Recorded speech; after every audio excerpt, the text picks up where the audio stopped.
මේක 150 නේ? ඈ? 150 කාලේ.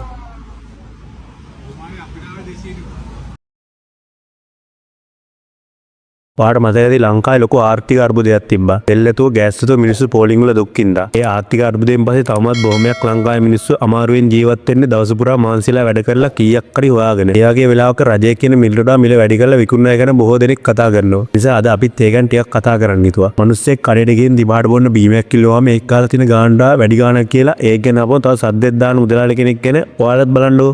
මේ කඩේ මුදලාලි රුපියල් 150ට බීම එක රුපියල් 200ට විකුණලා ඒ කාන පාරිභෝගිකයන්ට සද්දෙක් දානවා. එහෙම කරන්න හොඳද? ඉස්සරහම බලලා ඉන්නකෝ මේ වීඩියෝ එකේ මේ මුදලාලි මොකද කරන්න කියලා.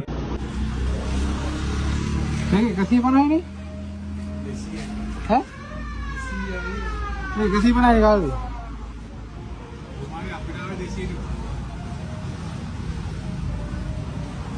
දැන් මේකේ ගහලා තියෙන 150යි. තමයි 200 තමයි අපිට බිල් කරලා දෙන්නේ.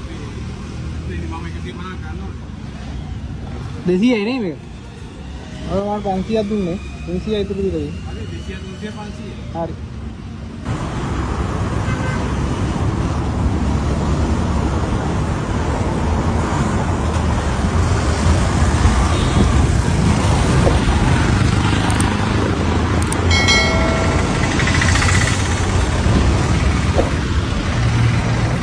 අලත් එක දැක්කද? මේ මිනිස්සු 150 බෝතල 200ට විකුණනවා මැදට ඒක අපවම ඒක කියනවා කම්පැනි වැටෙන්නෙත් ඒ ගානට කියලා. පොරු කියන්නේ දිව නැමෙන ලස්සන හරියට කතා කරන්නේ මිනිස්සෙක් නිකම් බඩු අරන් යන මිනිස්සෙක් වගේ. මේවා බලන්න පාරිභෝගික අධිකාරියක් නැද්ද? ආණ්ඩුවෙන් කොච්චර නීති ගෙනවත් ඒවා ක්‍රියාත්මක වෙන්නේ නැද්ද? මේ වගේ දේවල් රට පුරා කොච්චර වෙනවද? බලධාරීන් නියඩයි. මේ මිනිස්සෙක්ට ලොකු දරයක් ගාලා අවුරුදු ගාණක් කිරේ දැම්මම නම් මේවයි බලු වැඩ කරන එකවත් නවති. අපි හැමෝම මැරෙන මිනිස්සු. එක දවසක මරණයට ජීවත් වෙන අය. තමන්ගේ ලාභ වෙනුවෙන් අනිත් අයට මෙහෙම කරන එක හරිද?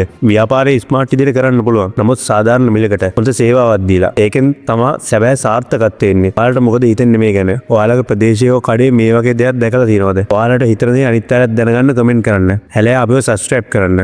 ලයික් කරන්න. අනිත් අයත් මේ වගේ අසාධාරණකම් දැනගන්න ෂෙයා කරන්න. ජය වේවා.